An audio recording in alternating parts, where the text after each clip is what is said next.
Alright, we made it up to Colorado, packed in our stuff today, drove all through the night, and we basically set base camp not right in the territory that we want to hunt elk, but part of the way up. And we think that from this base camp location we might tentatively get 2 full days of hunting, and then we might move base camp a little bit, get 2 additional days of hunting in a different spot but very close to here, and then the next couple days after that just kind of run and gun and just do day trips basically from the road in little drainages that look like they would be less accessible just because there's no pack trails or parking lots anywhere close by.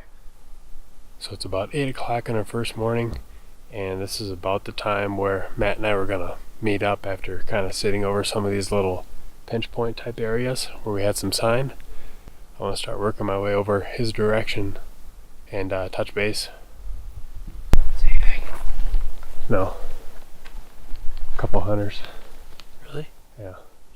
Where are they going? Going up to the top of the ridge, working across, and then coming down. So we're going to continue on with the plan of basically going up the mountain and just kind of working through some of those areas, looking at some of those old wallows and maybe doing some cold calling sequences and location bugles and just see if we can find something.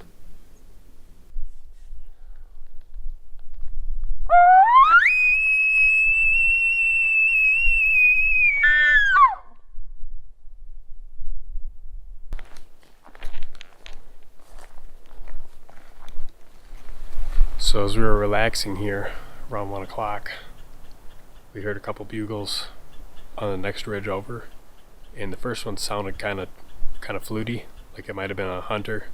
Second one sounded a little bit better, so we went through and did kind of like a slow play type of sequence, and never another peep. Couldn't hear any sticks cracking, no bull sounds, nothing. So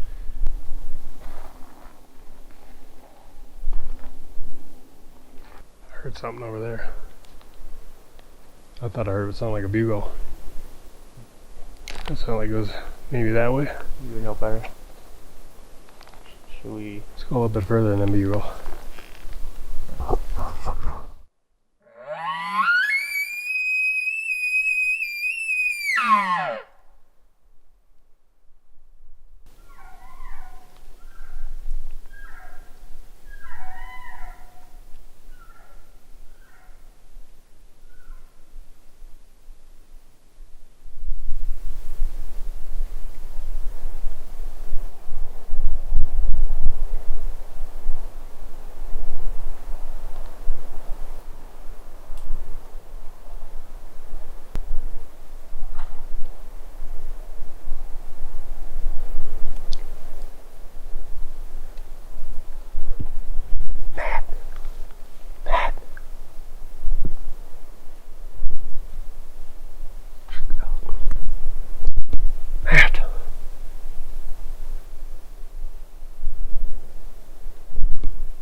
Matt.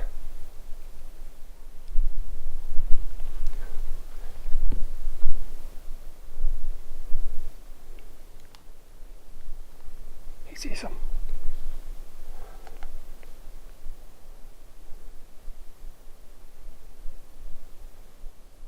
They were on a beeline right to you. If you wouldn't have moved, they would come right past you. How many were there? At least 2, probably 3. They're working their way right up through here. 3 cows. I'm assuming there's probably a bull back there too, but Well, we heard them. so there probably was one there. And then I could hear you start coming, and I was like, Matt, no. I was like, Matt, no. I couldn't see. And I was like pointing down, and then And then when did I stop? you stopped way after they saw you. Because when I saw him, she was still looking. And then it's like she was looking for an elk, and then she turned around and she just sat there. It was kind of just. And then I saw you, and then I'm like, oh, you must see more elk. I'm just gonna hold back. So Matt and I just had a little bit of a lessons learned. We heard some bugling, and it kind of sounded like it was a hunter. We weren't quite sure, so we went in to basically just do a little calling setup just in case. And Matt stopped, started calling. I snuck in, maybe 50, 60 yards further. Unbeknownst to Matt, he didn't know that there was elk at that point. It was, from his perspective, just silence for several minutes. It was so thick we couldn't really see each other super well. And then that cow ended up looking to where she could hear the sounds getting closer and couldn't see any elks. And I think she got a little bit spooky and kind of got out of there. In hindsight, what may have worked better was if the caller in that scenario maybe didn't move and waited for the hunter in that scenario to come back and get the caller after the all clear. But the next time that happens, we'll essentially have a little bit better game plan going in.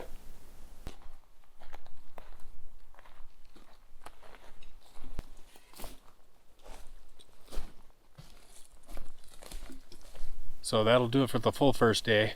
Covered a lot of ground today, a lot of miles, a lot of elevation gain. I am pretty tired for sure, but definitely some positives out of today. We finally found some fresh elk sign, and we had an elk encounter.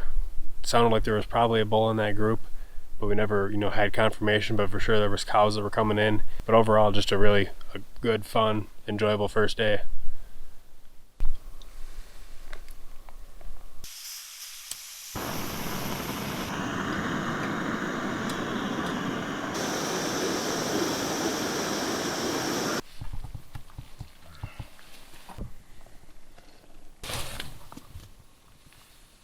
Oh, that's a bear. Get out! Hey! Get out of here! Woo! Woo! Gotta yell at him.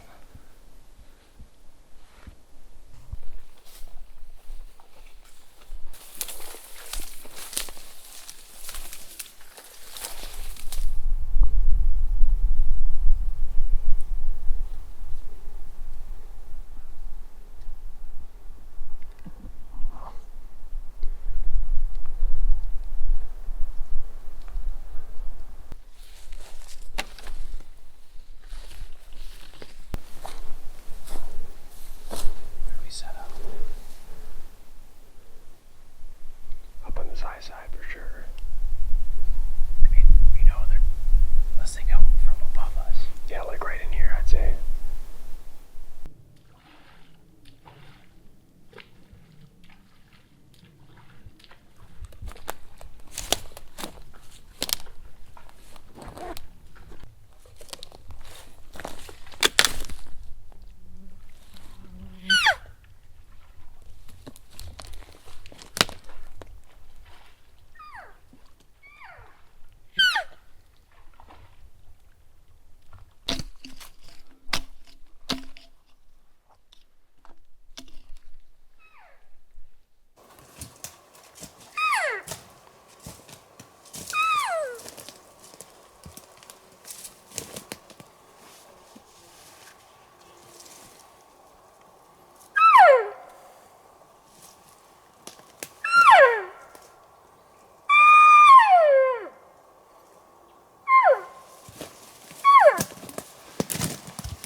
Well, yesterday I ended up ending pretty slow. Really didn't find much of any fresh sign the entire way down. Yeah, lots of old rubs, dried up droppings, but nothing that was super fresh. So we basically made our way back down. We pulled camp, no reason parking ourselves in a spot where there's not a whole ton of fresh sign. And then we basically drove to a new trailhead. The area that we're going into today is pretty much the same spot that we had that first encounter on day one. But on day one, it was pretty much right at the very tail end of our loop. And so this time the trailhead we're going up is getting us right kind of into the heart of that, and we'll be able to really cover a whole bunch of good terrain in that same area.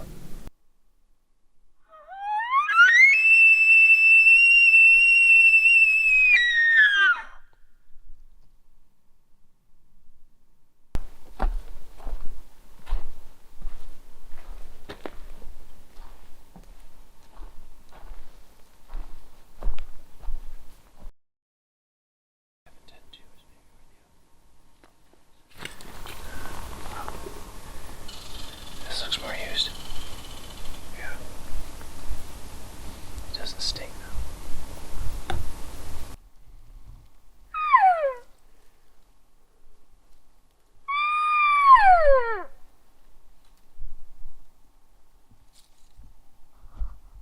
Since the bulls are looking for cows right now, why don't we just constantly walk around and call?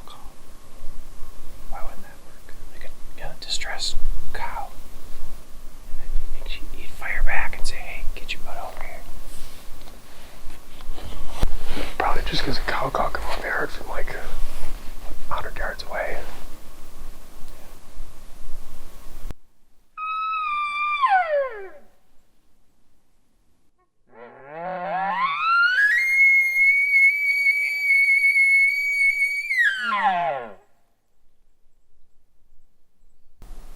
Day number 3 is coming to a close.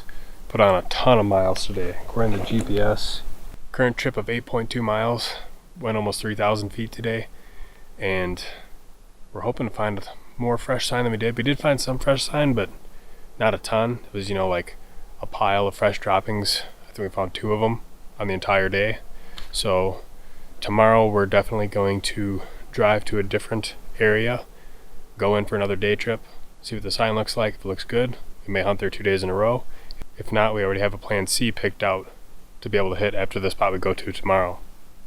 What it seems like is that any one of these areas could have elk moving through it. They could get bumped up from the other drainage. They might not have been here yesterday, and they might be here today.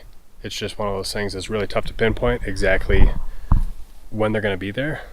What we're really looking for is we're trying to find an area where there's enough fresh sign for us to say not only are they here most likely today, but they've probably been here for several days.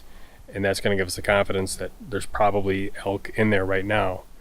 And as we go and try and locate or do blind calling sequences, if we find, like a fresh wallow or something like that, it's going to give us more confidence that we're in a good area.